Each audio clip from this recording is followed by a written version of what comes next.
Hello, everybody, and welcome again to our discussion about grief, exploring grief. And as we start to come close to the end of these conversations, I'm really excited that I have Geeia with me today, and she is going to share with us some perspectives on grief.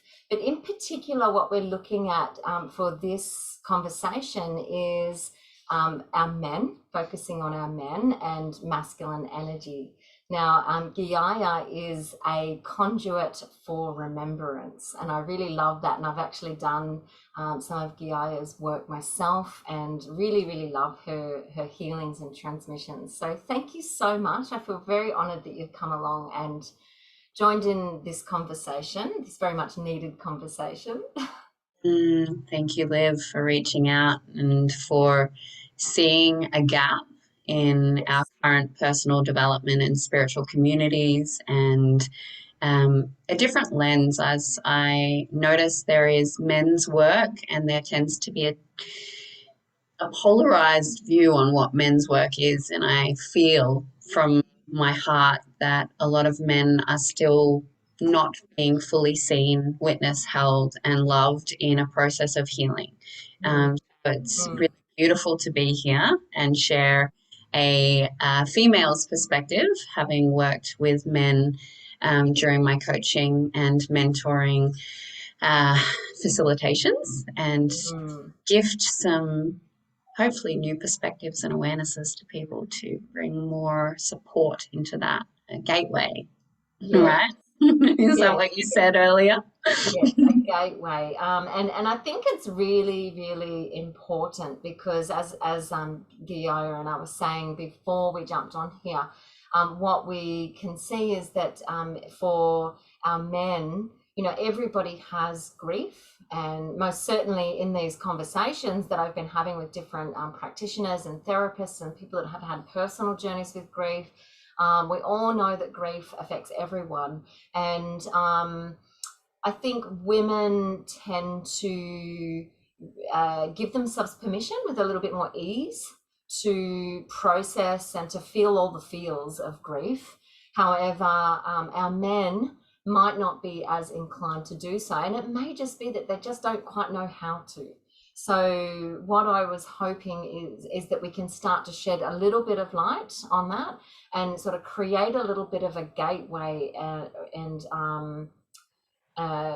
away from that sort of just sparks a little something that perhaps our beautiful men that are ready to take the journey through grief, to process it, that they might give themselves permission to do that.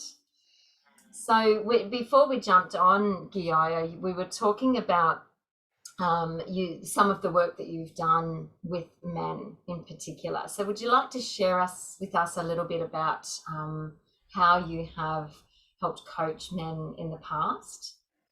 Yeah, I'd love to share that. I feel it's a beautiful piece for men and women to come into the understanding as to why I became a men's coach. Um, Basically, I have been through a human experience that has had a lot of abuse at the hands of men through different avenues, emotionally, spiritually, sexually, physically, and a repetitive cycle of this. And through leaving a marriage that was once again this narcissistic dynamic, and there was a lot of DV, I ended up in a women's center, and I was working on my second. It was the second program that I'd done around healing, and it's called Shark Tank, I think. And I remember sitting in this conference space, and there was so much learnings for me, and I truly feel it's such a beneficial program for women. But what I also noticed was that it was very polarizing, and I was witnessing the facilitators in their energetics, and this download sort of came through where I was like, they're not actually healed. They've closed their heart and they've gone into a masculine dominance within themselves, and they've unconsciously demonized most men and become too strong and walled up and cold. And I decided in that moment that I refused to become that. And it was very easy. It felt like a choice point moment at that time of I could become a complete feminist, which was Mm, what my mother was. And I was, it didn't feel true. It didn't feel like mm, the truth. And wow. so, yeah, in that moment, I wanted to understand what had happened to me and why. And the only way to do that was to understand the men's psyche and to understand men at a very deep level, which then in turn helped me to bring compassion and love and holding of our men, which helped me to heal in this process of understanding that we're all wounded. And when we're wounded and we're speaking from unhealed grief, unhealed loss, we act out of a childhood response, and it's an immature response of a trauma response, and Mm, all do very unkind things in that space. mm, And it's not men or women that are the problem, it's the amount of trauma and unhealed grief, loss, pain, suffering that is not being witnessed, acknowledged, and it's projected out in unconscious ways. So that led me into my work with men. wow. I find it incredible that coming from, into a space like that, obviously you would have been traumatized yourself, but you still had that little thing within you in your heart that you knew that to heal didn't mean staying in this what most of us would be completely unconscious of. We think we're healed but we're actually still wounded, and in that wounded state we now just end up hating on men, or vice versa, for men that might have been traumatized in a relationship. And so yeah, I find it fascinating that somewhere within you you just knew that, wait a minute, something's missing here. Yeah.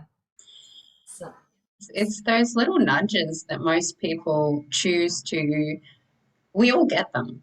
We all have these nudges, we all have these moments, and most of us, unfortunately, the human collective and most of humanity are too scared to choose the nudge over the story, because denial and disconnect and distraction and addiction and all of those things that pull us away from feeling grief are an easier option than going into something that is so profoundly overwhelming if you have if you have severe trauma, if you've been disassociated, if you have PTSD, if you've experienced massive amounts of loss. It's much easier. It's survival, and it's worked for many, many, many lifetimes, yeah, um, until it no longer works because of the level of separation from self that takes place. yeah, yeah. Um, so tell us a little bit about, the when you started to explore the psyche of man, and you mentioned their conditioning, Mhm. and how tell us a little bit about how that could affect our men when facing grief. Yeah, so there was some big changes in the emasculation of men in the First World War, when the fathers were taken out of the homes back at that time frame. And so instead of having a healthy male and female role model to some degree, there's a, um, a severe split energetically by creating more polarization in these roles. And what happens is that boys are predominantly being raised by women. Mm, Now, there's a challenge with that, because what happens is women and it's still happening. There's many single parent families, and when a woman raises their son unconsciously, they're often making up for the missing male in their own life with their child. And so the unhealthy parts of that for a male is that they feel responsible for women. And they're getting educated through kindies. If you look at kindies, most women are teachers, schools. It's predominantly a women-orientated education system. So most of the upbringing, if we look at it as a general piece, is built in this way. So the boys are starting to get validation from women. And there's a validation piece from women, and there's a disconnect from their masculine strength in their energy, but then they're also taught at the same time that it's not okay to cry and men need to be strong and they're the providers. And so what they're seeing is the father outside of the house doing all of these things, working hard, and you have to work hard to make money and you have to be responsible for your family and all of the different conditioning that comes with that. So for a boy, this is very confusing internally, with the beliefs that come up from that and the internal energetic system. So their beliefs and their mind is conditioned of this is what a man is, and to be a man I have to be this. Yet there's usually what takes place in a lot of these systems is women are more in their masculine in these working home environments, and so the boy actually goes more into their feminine, yet they have all these masculine programs. So there's a incongruency and disassociation within the being. And so they may appear more soft, is some of the stories that are coming up, that men are more soft these days and they're too feminine. But these men often don't know how to feel either, because they've been disconnected from their feeling centers, because it's not okay. Yeah. So the disconnection from the feeling centers has been like that kind of societal conditioning that's been placed. Yeah. And then generations. Yeah, generations. And then you have, life trauma that comes on top of that. Yeah. Right? And it can be seen as little things. And this is where it's so important to educate parents, is like if your son falls over and he grazes his knee and he's crying, not to hush them, not to be like, you'll be right, mate, just get up, keep going. It's like, what does your child need in that moment? Yes, we have some kids that like to play on emotions, but do they? Is it actually that they're playing on emotions, or are they trying to be witnessed, seen, and heard? Like they need to be asked what they need in that moment. And when we and that's what's happened, is societally men and boys have experienced this, and women often, which is it's a really challenging thing for a woman to go, oh yeah, I've done that. What happens is when a man does, this has been a common thread working with men, is when they have dropped into vulnerability, when they have dropped into grief, and when they have dropped into emotion, the woman feels unsafe. And they actually go into a place of, rather than holding presence, and they want to fix and they want to drop in and they want to nurture and they want to do all of these different things, and or the unsafety pulls them away, and then they have this emotion used against them. Often it's used against them, and then they feel like it's no longer safe to open to emotions in front of a woman ever again. Like ever again is what I hear. And so opening that heart center again and opening to emotions again is like a really big process, because so many men have opened and the woman has been too in their own trauma response of this isn't safe, this is not what I've been taught, that there's this continual wounding that takes place between men and women. So conscious communication is obviously the best for developing this, but recognizing these conditionings that we have, and allowing someone to be witnessed in their emotion, and not, all people, not having to try and fix. Ask a question, you know, what do you need in this moment? Do you need me to hold you? Do you need me to stand here? Do you need me to leave? Like, what do you need to feel safe in your grief as a man? And unfortunately, at the moment, most women feel that they know their men better than the men know themselves. And that's a common thread, which is not true.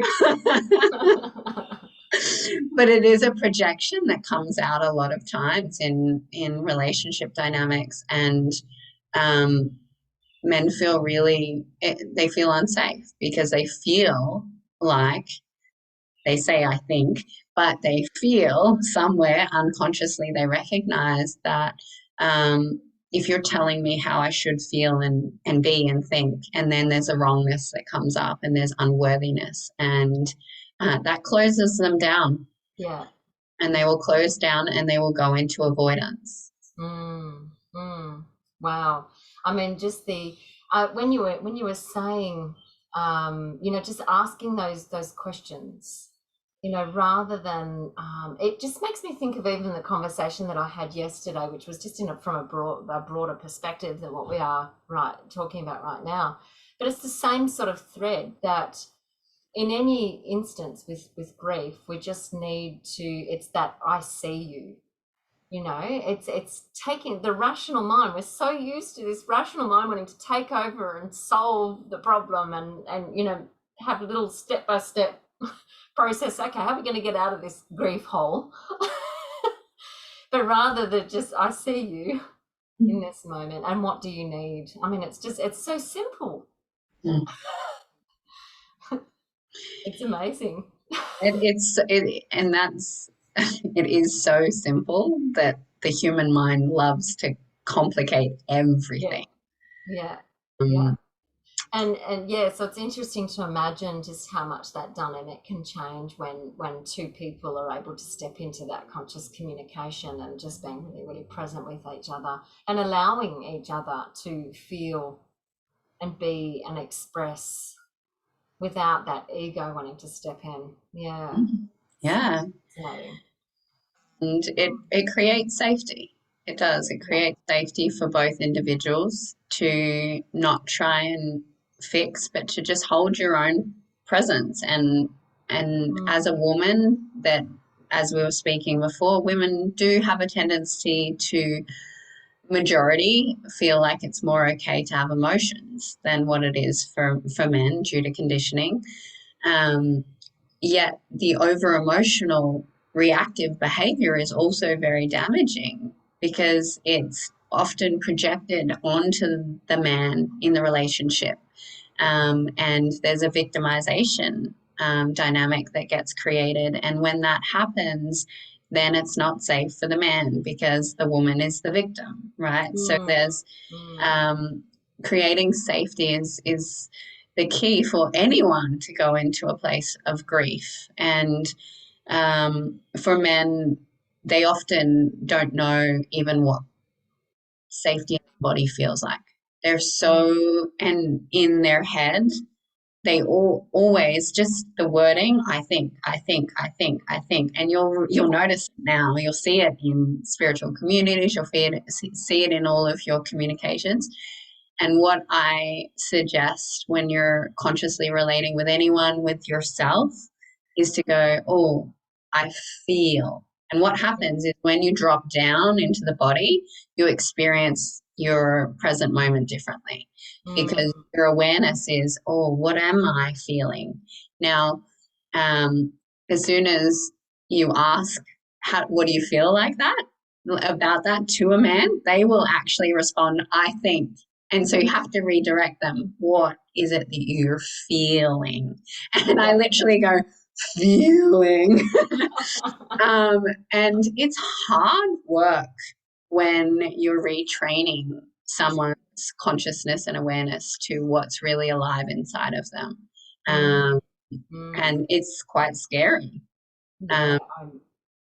Yeah, it's a big plunge, I think, for the men because I guess if you think about it, the masses aren't doing that. So for any of the men that are ready to step into that space, into that level of consciousness in their being, they kind of are, amongst some of the first, or when we're talking the mass, yeah, yeah, it's a big, big thing.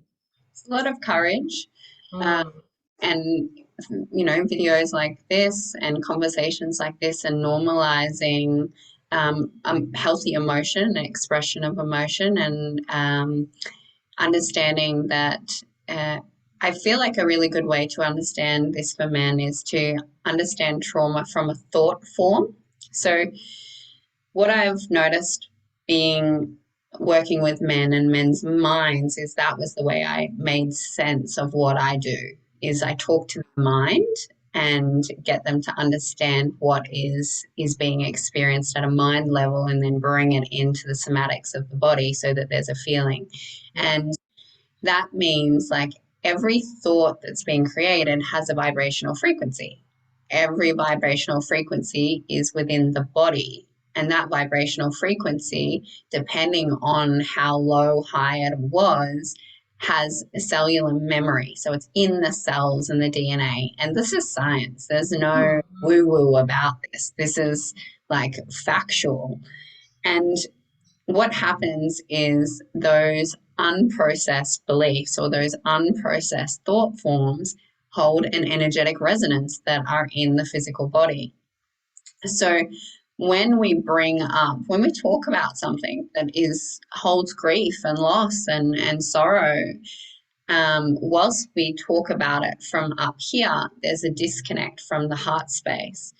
And there's we can be vulnerable and as a woman I've had a very masculine mindset most of my life, but I was convinced I was vulnerable because I could share everything, right? I could share mm, all of my experiences, yet I was from the disconnect from my body. So I was sharing from up here. yeah, That's not vulnerability. yeah. That's sharing a story from your mind of an experience that took place. Mm, Now, that's how men and a lot of women speak. So it's starting to retrain and go, okay, the mind story that was real, now let's feel the vibrational frequency. Where do you feel that in your body when you start to talk about it? And it's starting to identify the grief and the loss through either heat, sensation, tingles, hot, cold, spiking pain. What is it that's here? When you yeah. say this thing, what are you feeling here? And it's a really like slow process of Mm, starting to connect to the body and starting to sense what the body's holding. And often that is easier when people have their eyes closed because they can sort of internally bring their thought and their story into their body. And in that place, everyone, but it makes it easier for men to go, oh, actually, when I'm angry, this is my bodily response. So mm, if I have an anger issue, then I can start to feel when that's coming on. So I no longer am acting out of anger. I'm sensing it and I'm feeling it before, and I choose to stop and take myself away or do whatever my self care practice is and my self soothing practice. So mm, it's the same with the grief. It's like when there's a story of loss, and I was communicating with a male client this morning, and I asked what his emotions were in response to when he's not successful. And there was failure, disappointment, and ultimately sadness. And I said, okay, so what do you do when you feel those emotions? And this is the conditioning is I just get over it. mm, Right? So that is the avoidance. And this is what we're programmed to do is to avoid it. It's like, oh, I feel these things, but I will find something to just get over with. mm, And that can be spiritual. as well of I'm going to go work out at the gym. Mm. And then you're avoiding your grief. You're not feeling it. You're Mm. not being with your grief. And coming to a place of when just awareness of when I speak into something that has a heavy charge, can I sit in what's alive inside of me and allow it to bubble? And there's many different practices and tools to do that. I think, yeah, I can imagine thinking about my husband, I reckon. I mean, he's very, very open, but just trying to get him to sit still for long enough would be really hard to convince him, even though he gets and understands all that work and he's sort of done it and delves in and out of it. He's still, and this is just, choosing him as an example, like, there'll be that, okay, I'm going to go for a 7 or going to go for a ride, or it's still kind of, sitting in the stillness is, I imagine, would be really a challenge to get a lot of men to be okay, and allow themselves to do that. Have you found that in any of the men that so that's where I found this. So there has been a lot of projection being a woman facilitating men, and totally understand from different lenses why, you're not a man. How do you coach men? And it's because of what you've shared. The safe space for a woman to hold a man's heart and to witness them without any prejudice, without any rejection, without any wrongness, without any justification, without anything there other than I see you, I hear you, I understand, and to actually be able to validate their experience. And I often would hear, wow, you know me better than I know myself.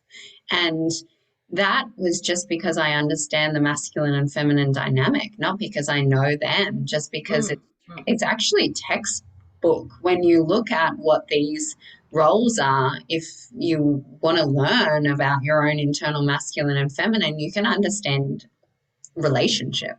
Because it's a relationship. The internal relationship. Yeah, and allowing a space, so enough presence, a space of love that allows men to drop into a place of safety, to be still, and to drop into their own receiving, which is the feminine energy, their own level of emotion, which is the feminine energy. So it's about creating a safe enough space full of masculine holding presence, really.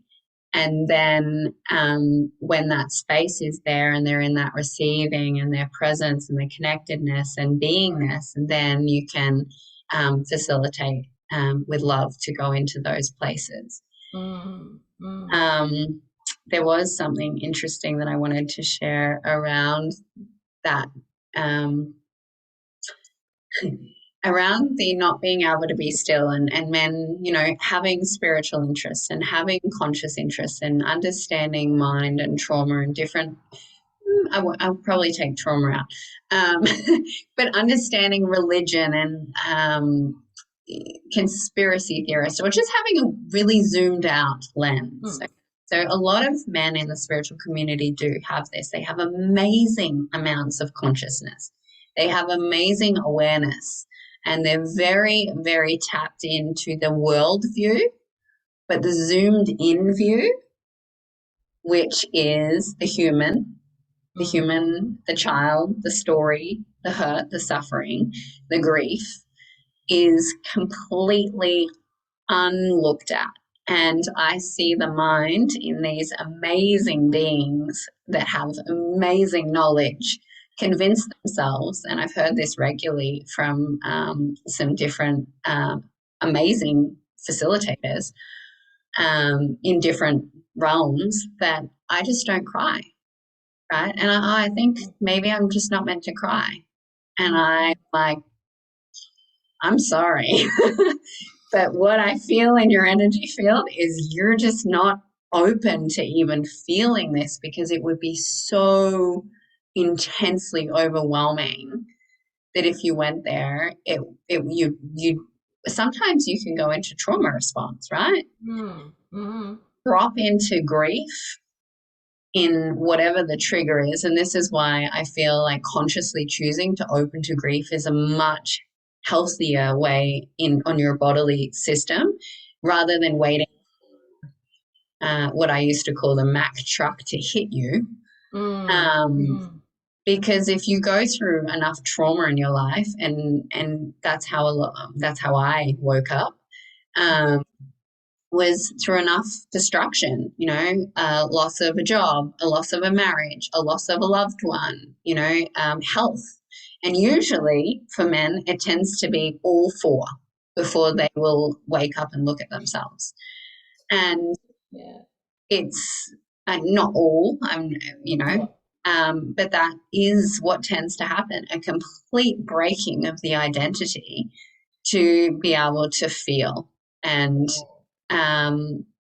that's when it's overwhelming, because you go into that much grief, and which is emotion, right? It's just energy. It's just energy and frequency. When you have that much stored, hidden, suppressed, your nervous system goes, oh my God, I can't deal with it. Nervous breakdown, or midlife crisis. Right.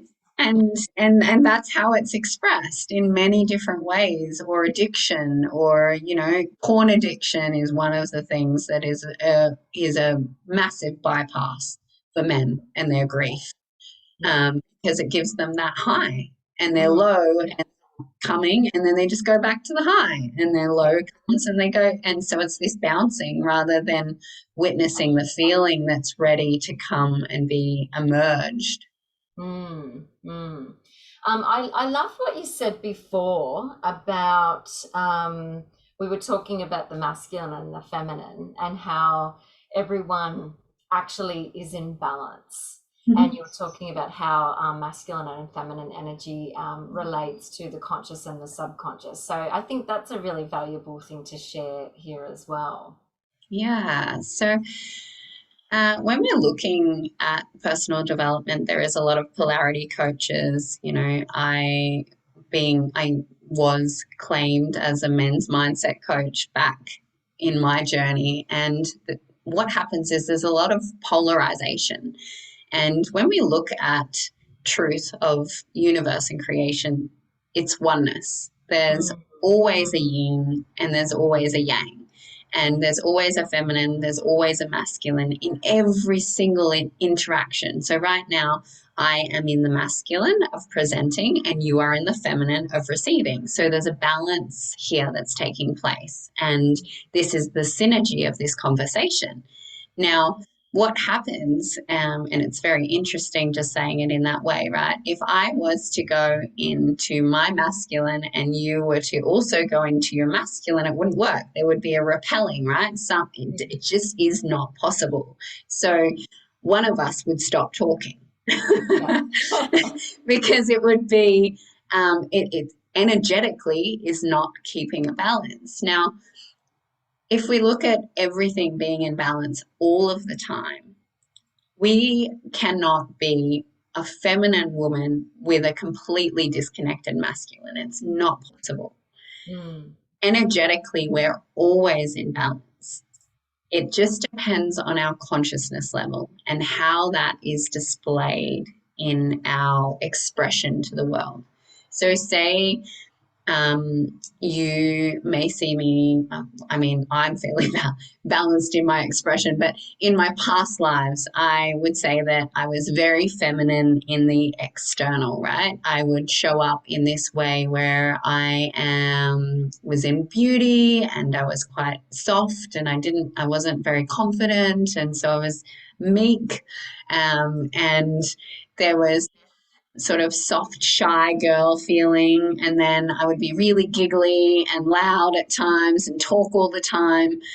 And then how I was in my intimate relationship, or how I was with myself, was the complete polar opposite, because that was a part of me that was completely avoidant. So the feminine part of me was this kind of anxious, over the top, and then quiet kind of energy, but my internal reality was shut off, closed down, avoidant, lacked vulnerability, very hard on myself, extremely purpose driven, and had all of these really strong, dominant, masculine internal pieces.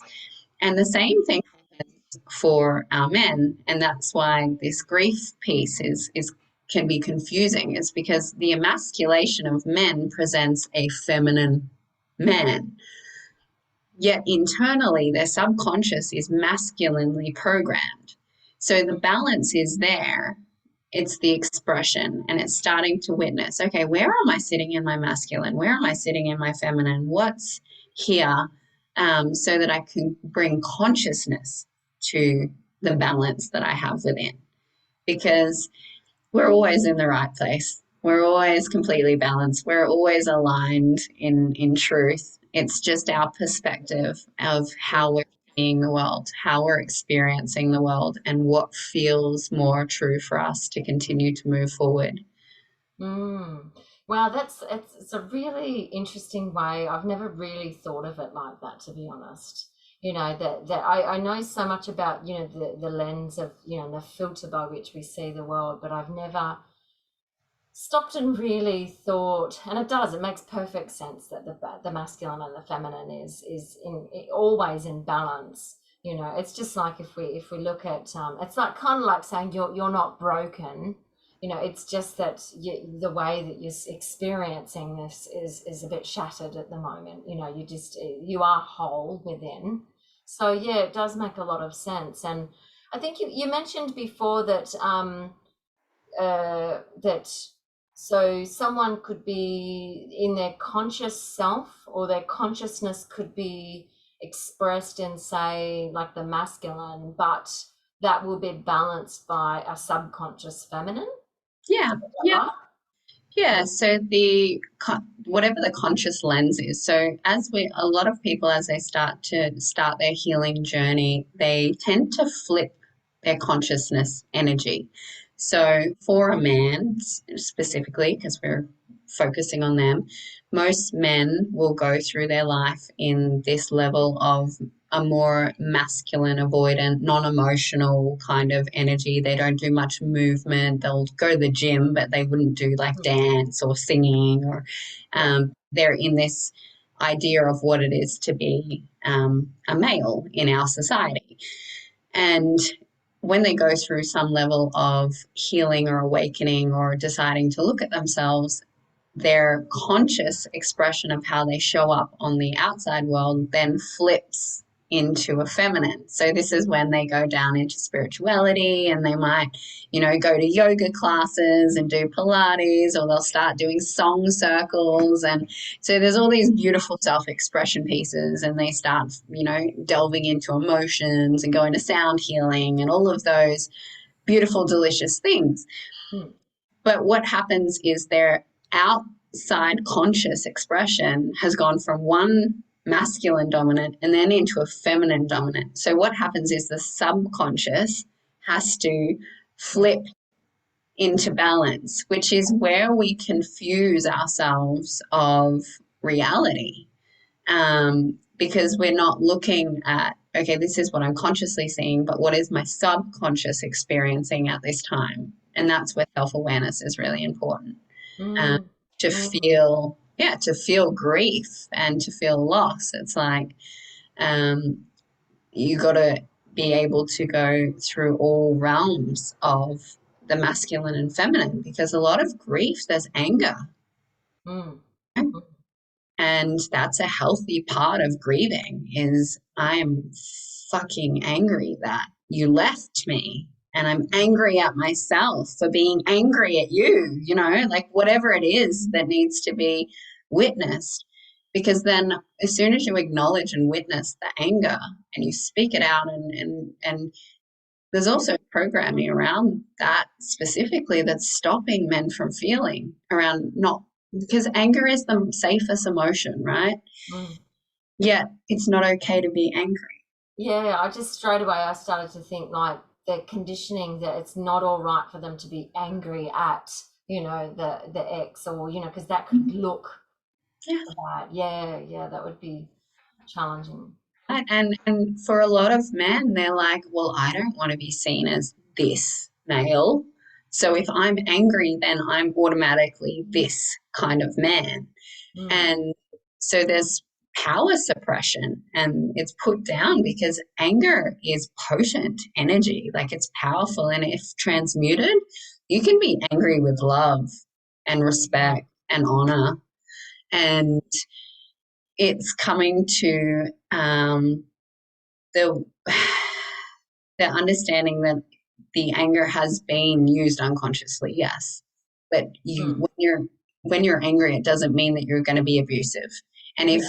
you're a woman and you're experiencing anger from a man, it doesn't mean they're going to abuse you. It doesn't even mean they're being abusive. Mm, That anger is okay for everyone to express and experience.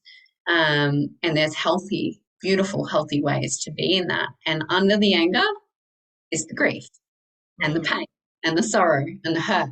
But if we can't even go into the anger, how are we going to get to those deeper levels of what's really inside of us? yeah. Um, I would love to share a tool. Can I share a tool? Yeah. Yeah. Yeah. So for me, anger has been a really challenging experience. And what I have started to, I had a men's coach um, share a tool with me when I started to go into all of this anger on a hike. And so I'm being facilitated on this hike and found it really uncomfortable because I romantically interested in this male. So all of my stories came up. Anyway, the tool was when you feel this anger and this heat and all of this stuff that you're terrified actually of expressing, and men are super terrified of even sharing that they stuff it down, and it can come out in passive aggressive behavior. Mm, mm, Often is how it comes out, or in outbursts because it's been held down until there's a point of like yeah. explosion.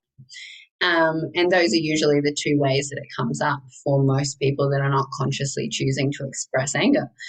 And when you feel this in your body, you recognize whatever the heat, the intensity in the stomach, the sickness, and you breathe it all the way in. So you imagine breathing all of this energy up in the biggest breath that you can possibly do. So I can't believe I'm doing this on camera. Okay. For me, this is actually hard. Okay, breathing in and then placing your hands over your mouth and literally screaming it into your mouth, into your hands. So,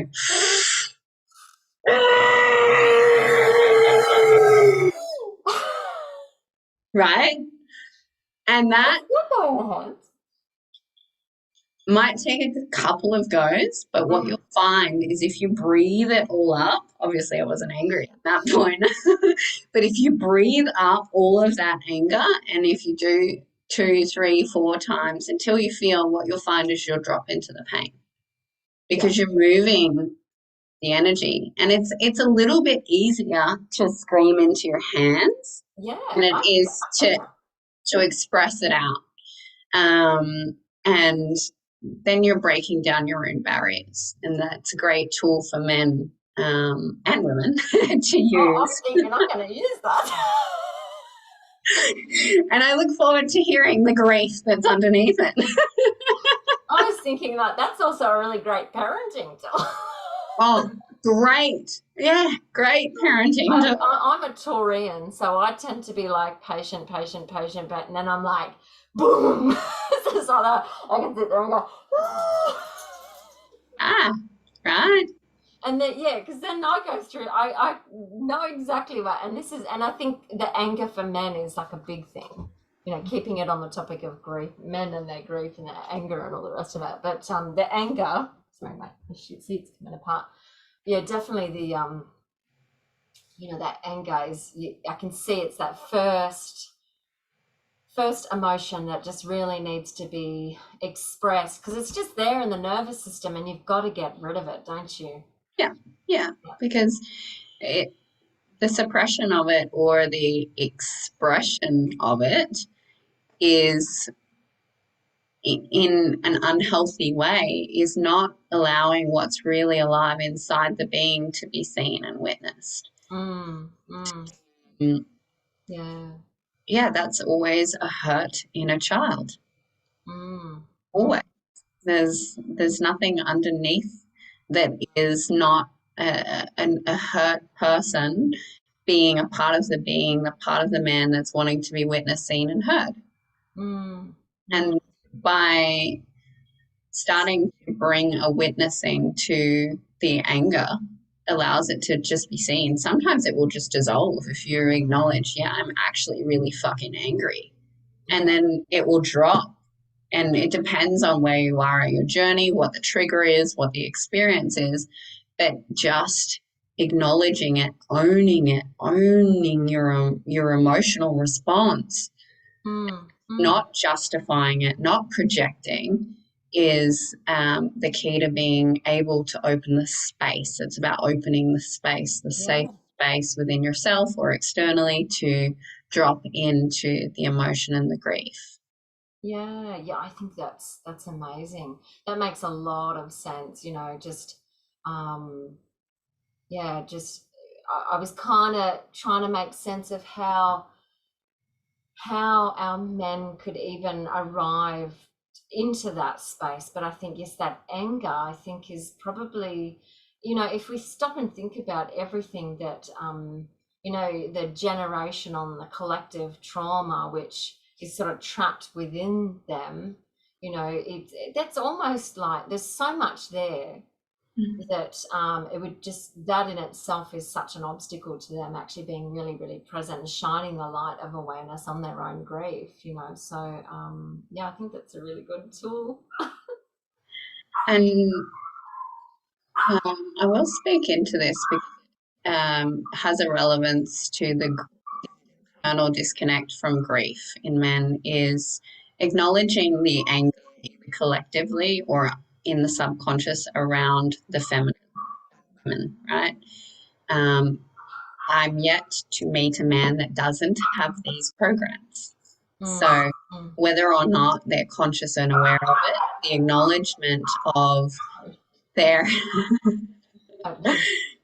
their anger and their disconnect, their pushing away of the feminine, whatever it is they've decided about the feminine and women, is disconnecting from their own emotional centers. mm, And until there's an acknowledgement of what's really thought about women, you mm, can't come into the supporting of the own internal feminine to feel fully, to allow the mm, fullness. And I see a lot of men hold suppressed anger at the feminine. There's a lot of revenge energy. There's a lot of anguish. And instead of recognizing that part of the self for whatever the experience was with their mother or with past lovers or whatever it has been where they've been hurt by women, not acknowledging that because it's wrong to see a woman in that light. And if I hate my mother, then I can't love my mother, which is mm, the story. So it's like, I know I love my parents. Yes, they made mistakes. That's complete denial of your experience because we are we are in all levels of experiencing. So you can love and hate someone mm, simultaneously. And it's really hard to go, well, there actually is a part of me that hates them for doing this and hates mm, for not seeing me and hates them for not coming to my football game and hates them for not, for smacking me or for whatever.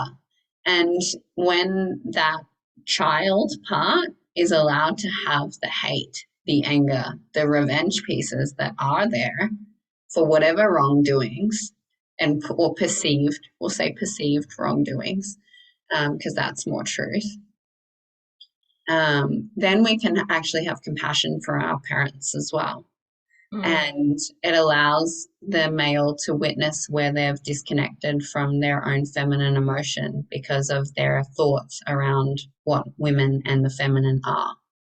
Yeah, I think that's so so working on the relationships as a way to heal so that they feel safe to access that feminine within them. Is that did I get that right? Yeah. Yeah. Yeah. Mm. For all people, because if you can recognize how you see the men or masculine as a woman, you're going to identify pretty quickly inside yourself how you see your own internal masculine. And you know, collectively at the moment there's a big grief cycle, so I just wanted to acknowledge you in what you shared around the birthing of this you know, creation. And we're in deep purge as a collective, and that means letting go of all the attachments, and that is a lot of grief, a lot of loss, and a lot of sorrow, because we've decided that we're attached to certain thought forms or people or things or experiences. And to let go, we have to grieve, we have to let go. Mm. Um, Mm. and I don't know where I was going with that, other than the collective cycle. Um, Was it to do with the seeing the masculine and the feminine in ourselves, or the collective hmm, group? it was about seeing the masculine and the feminine within. It'll come. Yeah, I was going to say, but it's gone now. That's Yeah, so the acknowledgement of that's what we are all going through. And so if there has been any disconnects, any attachments, if there's attachments in relation to holding on to anger, mm, holding to mm, revenge, holding on to how you see a woman or the feminine, then you're going to be suppressing this. And because of the way these collective cycles work is usually the universal life will create the disconnect or the sever, so it'll cut something, so you're almost forced to look at it and bring it up. yeah. So if there's things there that are not being looked at for men around how they see the feminine energy, it will be shown up in all of their experiences until they're willing to look at the feminine inside of them and what they've created their beliefs around the feminine to be. Yeah, yeah, yeah. I think that's really, really powerful, even for, men that might be, trying to sort of manifest um, a deep connection with a woman and really struggling, or, um, like healing parts within themselves. It's so fascinating because, like, if we think of grief, we feel it so much in the heart, but if we also think of on the other side of grief, we just what we receive, the gifts. Yeah, it's like a more expanded love and deep inner transformation. It's beautiful. Oh, it's so beautiful. And when you learn, even if you can get to that concept of seeing the yin and the yang, right? If I go into the grief, there's always deeper love. So the resistance to the grief becomes less and less and less, because you know you're deepening in love. You're opening to more love. You're opening to more of yourself. You're opening to more of the people in your life. Mm. Um, and it's powerful and beautiful. But yeah, what I feel like I was getting at before was that um, if the belief systems in the man's mind is that they perceive a woman in their emotions as weak or vulnerable, or um, that they can't defend themselves, Or drama. or drama, yes, or over the top or overwhelming, right? Whatever these stories are, that's how they will experience their own feminine when it starts to come up. Hmm. And so just bringing awareness to how do I see men or women will be, oh, that's how I'm actually going to see myself when I experience myself in those emotions. That's powerful. I mean, and obviously it's the complete flip side as well, because you know it's for the feminine, or that looking healing that inner masculine. You know, it's those male, or the dynamics that we experience from the men in our life will often be the same thing within us. That, yeah, that makes, oh, it's amazing. But I think what's really exciting is that, as we all sort of start to weave our way through all of this, you know, I just see that we will, the hearts, you know, it's breaking down. It's more ways of breaking down this sort of perception of separation between us. Yeah, when we start to realize that, you know, every woman that the man attracts into his life is really just the healing that he needs within him. Yeah, Mm. exactly. Mm. Hmm. Powerful. So is there anything else? I think we've kind of covered it all. I think it's been a sort of, Yes. What else is to be shared? Hmm. Uh, in relation to the masculine and the feminine, there is internally obviously no difference between men and women. Like what you said around your previous, everything that you've shared previously has maybe come on more of a female lens. However, all of that information is relevant when you look at it from the feminine and the masculine within. And if you can have the ability to look at your own internal man and woman and how they communicate with each other, has been for my journey has been extremely powerful to see my own woman and woman's over here, by the way, but man, and how what's their relationship with each other, and me to be able to really start to see myself at a much deeper level in all of my healing was to witness both of these parts within myself simultaneously. And often my woman would be in anxious brokenness and my man would be in total avoidance. And so they weren't communicating. mm, She mm, was broken, literally crying on the floor, and he's got his back turned to her. So starting to understand that relationship of how can they see each other, speak to each other, what are the internal needs, how do I feel safe in my grief, what does she need, what does he need, to start to move through this process, with more love and compassion and internal union. wow. It's very, very cool. I love it. Mm.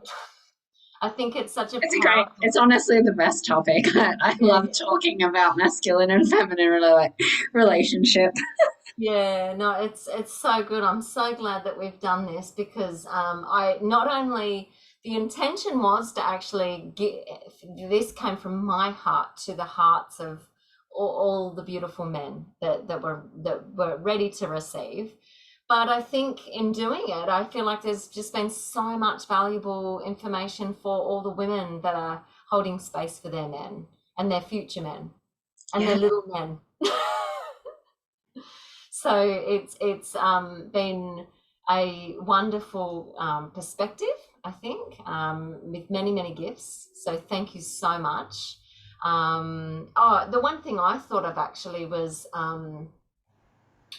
that sometimes, it was just, you'd made a comment before about when we notice that we're kind of a bit picky about something with, say, the partner. And so it's, that might be the masculine. In this case, for the man, it might be something about that feminine energy, any sort of, there's a trigger. And sometimes you might even, in those moments, you might not even know, you know, well, what is this? But I just think, just knowing that if you just ask the question, Yeah. oh, it's that first moment of awareness, isn't it? Yeah. And getting curiosity. Yeah. we have been almost programmed to not be curious and to not ask questions and not to be inquisitive. And we can bring in a level of, I'm a continually evolving being, and so are you. So I will never, ever actually know myself or you to the depths of the evolution that's taking place. So in those moments, what question can I ask to bring awareness to the situation? Because otherwise we're just running off the subconscious programming. And the subconscious programming is a lifetime and say previous lifetimes of a sum of experiences where we've created beliefs based on that aren't even true. They're not real. And so we're living in a distorted, eluded reality that's usually based on a trauma suffering story. And just getting out of that story is the power, witnessing it and then choosing to feel whatever's there and letting it go. Yes. Bring it on. Oh, thank you so much. Well, thank you. Yeah, it's just been a wonderful conversation. I'm really, really happy that we got to have it. And I'll make sure that when we pop this, share this post, that we put your details, Geeia, in the post. And if anyone would love to connect with you, they can do. Yes, beautiful. And that would be men or women. Perhaps there's some men out there, I mean, some women that want to help their men. Yeah, so I don't promote myself as a men's coach anymore. But I love working with all humans. Yes. Great, thanks so much. All right, thank you.